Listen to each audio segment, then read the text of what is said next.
Hey everyone, it's been a really long time since I've been in front of this camera, in front of these CDs here, talking to you, of course, about my favorite music, or specifically music that has been released in the first half of this year. Today in this video we'll look at all the new releases that have been out since the beginning of the year up till June. And then later in the year, we'll look at everything in the second half of the year. There's a couple great releases I really want to bring your attention to. I'm going to really try my best to keep this video short and sweet. As far as the reason for why there's been so few videos lately, well, I did upload a few performances. I've been performing a little bit more here and there, traveling a little bit, and then a war, of course, has really taken 99.9% of my entire energy and focus. I have a few things maybe that I'm working on with that, like as far as a video that I can show everyone.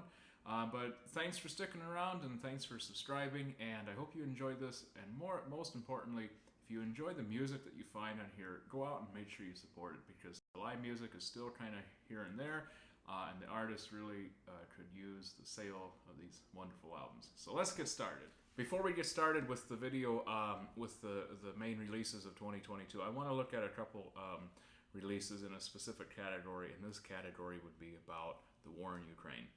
This war has been extremely difficult for me personally. I've had a lot of past connections with Ukraine, but it's been nowhere nearly as hard on me as it has been for friends of mine who have lost everything and had to find new homes in different countries, who have lost everything they had in Ukraine.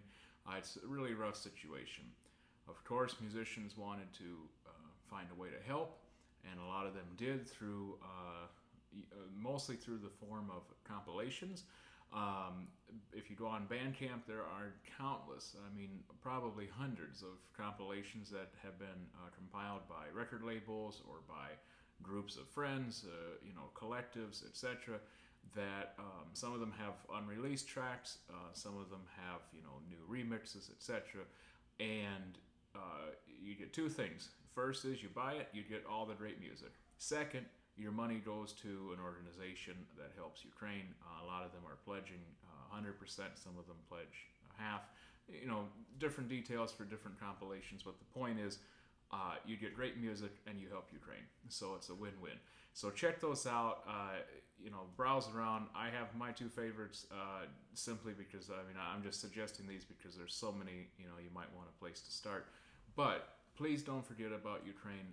Ukraine still needs our advocacy. They still need our financial support. They still need us to be paying attention to what's going on over there, because as of the recording of this video in June 2022, a war is still raging and they really need our help. So I know money's extremely tight right now, worldwide, but if you're looking for some new music, you can get some new music while also making a difference. So do that. And let's get into the rest of the release. So starting at the very beginning of the year, we got a wonderful new album with a wonderful title, actually, as well, called Homemade Pie, from one of the coolest songwriters out there, the great Johnny Dowd. I mean, how can the year get off to a bad start when you have a new record from Johnny Dowd? So that was a terrific way to start out the year.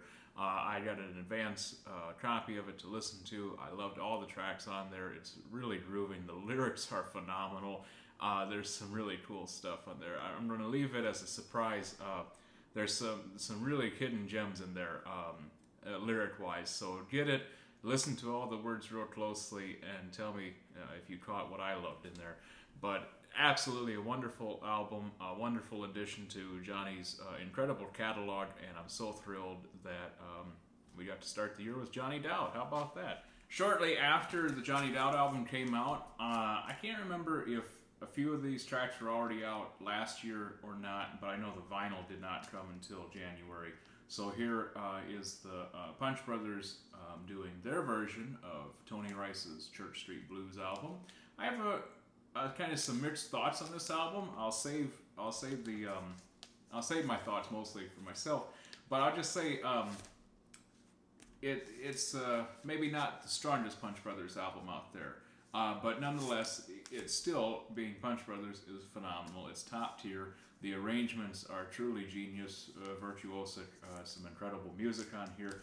And you know what? The best part of this album, which I've already seen firsthand happening, is it is bringing new fans and new listeners to the world of Tony Rice. And had it not been for Tony Rice, there's a good chance that I would not be sitting here right now, or nor would I be playing music or talking about music.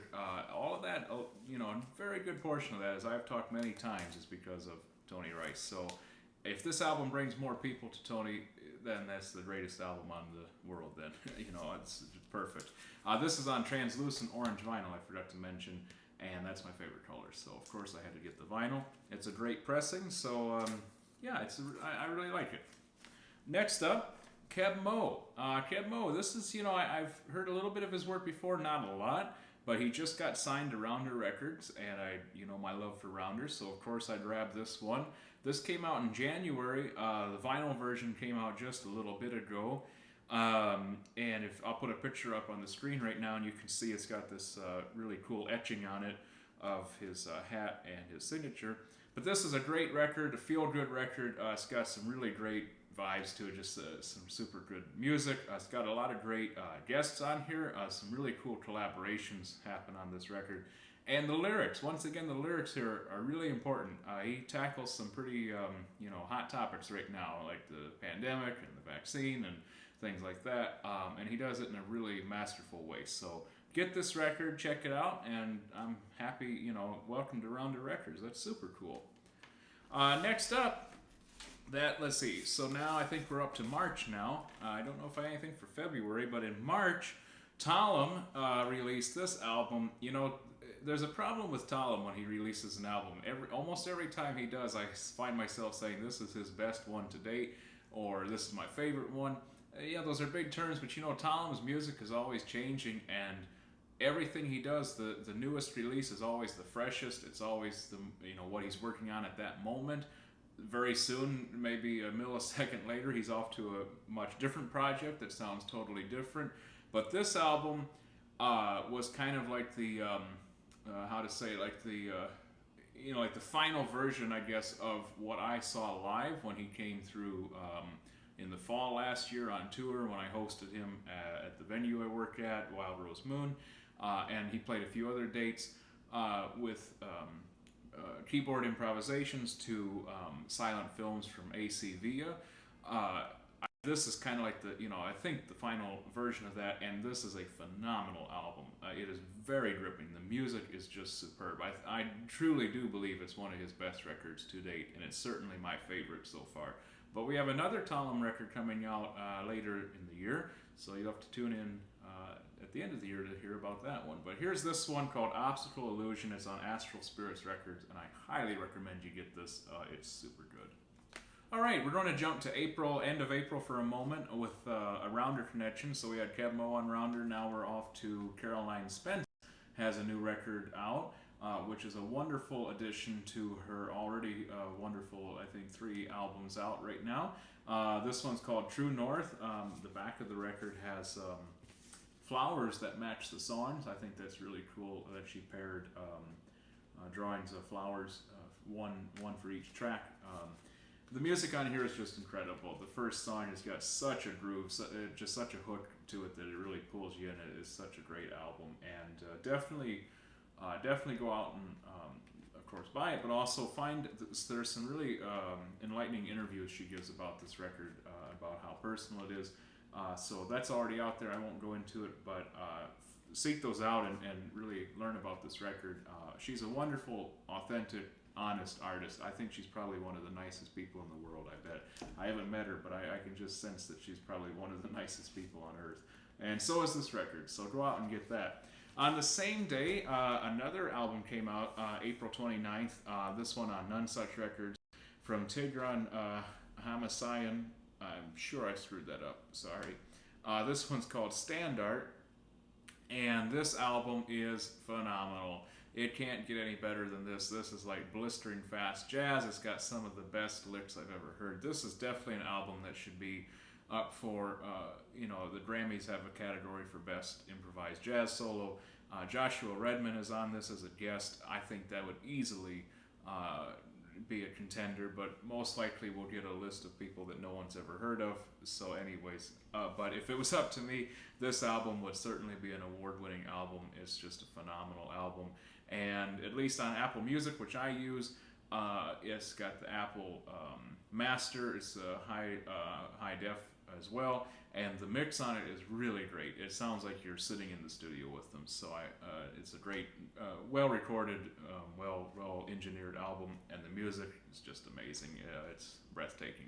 In the middle of all this, for some experimental music for my friends that like that, I want to point out, we talked a little bit about Inexhaustible Editions. I really love the work that they are putting out. Looks like we have a whole bunch coming out later this year, which I'm super excited about. It looks like some really cool releases. They're not out yet, so I don't have to tell you about them right now, but when they do come out, I'll be letting you know for sure. But one that did come out at the beginning part of the year that I found to be just an incredible release I really want to bring note to is Carte Blanche by Bruno, Deplane, and Sanson.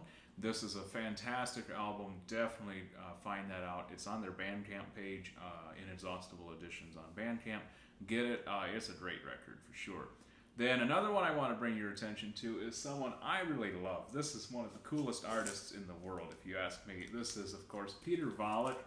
I told you my favorite color is orange. Well, now we have two orange records this year already, and this one is simply called Orange Album, and this is phenomenal. This is maybe the happiest I've ever been this year was when I was listening to this. And the version I ordered, I pre-ordered it, and I got the bonus 7-inch, which I don't have here on the table, but it did come with a 7-inch, and I think it says something like super rare extra bonus song. It's so funny. I love Petr Válek. I love his work. I also got the Pink album. I think that came out last year and was repressed this year, but as far as I know, this album did come out this year for the first time. So check out Petr Válek. That's also on Bandcamp under the wonderful record label here, Korabushka Records. May, I think, was maybe the busiest month for releases just of any style. It seemed like we got a whole lot in May, starting with someone I already mentioned. This was like a birthday gift for me because it came, I got the email, I think, the day after my birthday this year, that Tony Rice Unit had a new album out. It's a live recording from 1987, live at the Birchmere. David Grisman's Acoustic Oasis label put this out as a download only.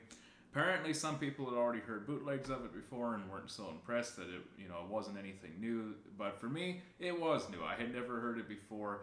I don't know, maybe there was a low fidelity clip on YouTube or something, but here it is. You can get it high resolution files. It was recorded by the main engineer that always worked with Tony, so I mean he really knew the sound to get. So it's a fantastic recording, fantastically recorded.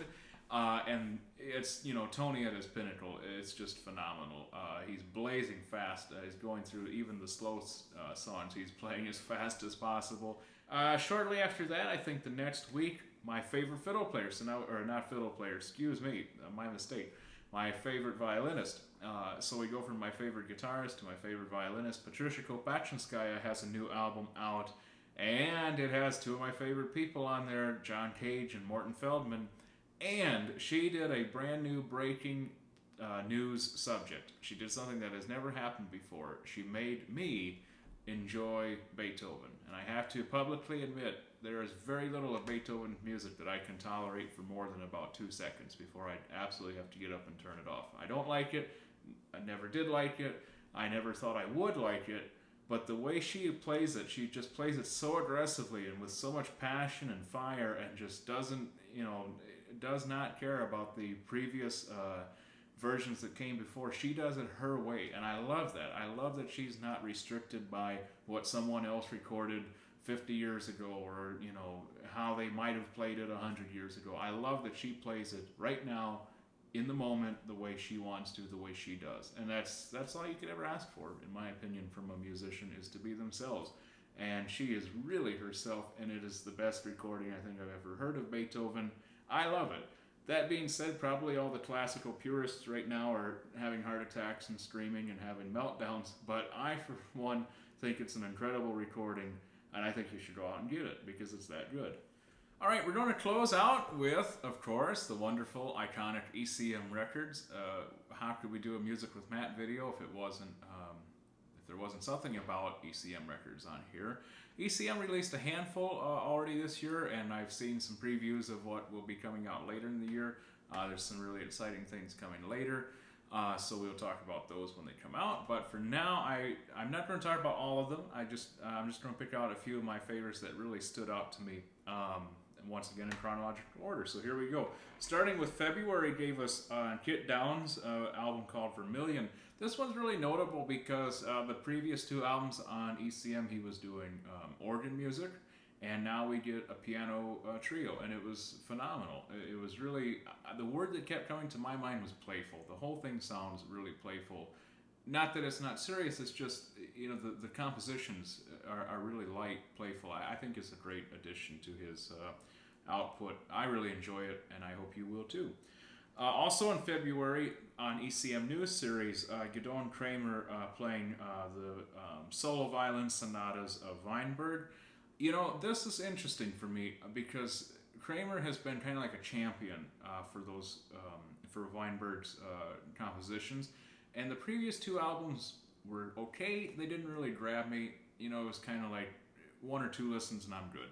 This record is absolutely phenomenal. It was just breathtaking. I couldn't believe how captivated I was from the moment it started. The solo violin sonatas, in my humble opinion, are his best compositions.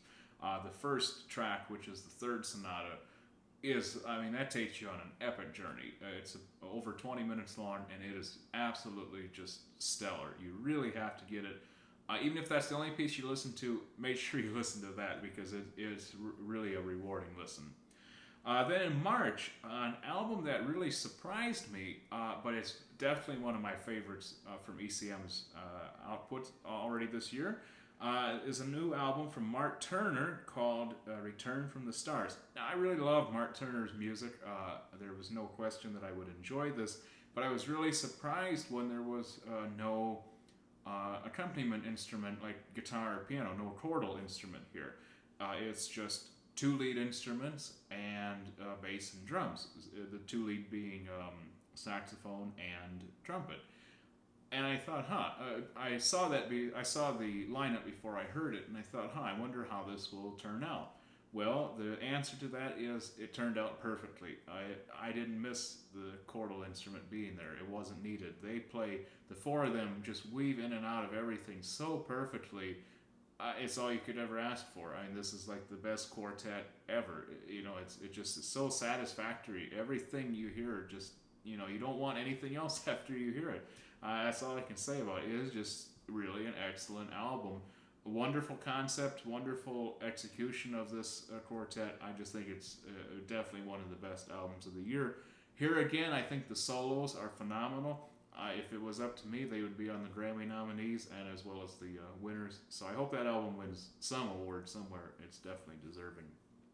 To close out the releases from ECM so far this year, John Scofield came out with a solo album simply titled John Scofield. It's so interesting to see that and everything about it. The only thing I want to say about it, because people have really commented on this album at great length already, I just think how cool is it when you have an album of original compositions, pieces by Keith Jarrett and others, and then you throw in a Hank Williams piece. That's just as awesome as it gets. You Win Again by Hank Williams. I love that tune. I love that it's being played by John Scofield. That was superb. I'm happy about that. And then lastly, Oded Tzur has a new album out called Isabella. This one, I have one huge problem with. It's phenomenal. I love his music and I love his sound. It's a really clean, like crystal sound. It's just so pure, so beautiful, so it's just flawless. It's like the whole album and all the musicians on there, every note they play is intentional, perfect, right at the moment it was supposed to be. You couldn't ask for a better album. But this is not an album, it's an EP. Whether ECM wants to call it that or not, it's 35 minutes. You blink and the thing's over with. And a lot of people have said, I love this album, what the heck, why is it so short? What's the point? So I really do wonder what happened there to the computer crash? Did the tape run out? I had something strange happened there that we only get 35 minutes of music, and they call it a full-length album. Yeah, maybe minor bone to pick about it, but I only complain about it because the music is so good. We could easily sit through, twice that amount of music and still be happy. So that's all. But check out all those albums on ECM. There's a few more I didn't get to. Check those out too. But please let me know what your favorite album was, or your favorite albums from that list.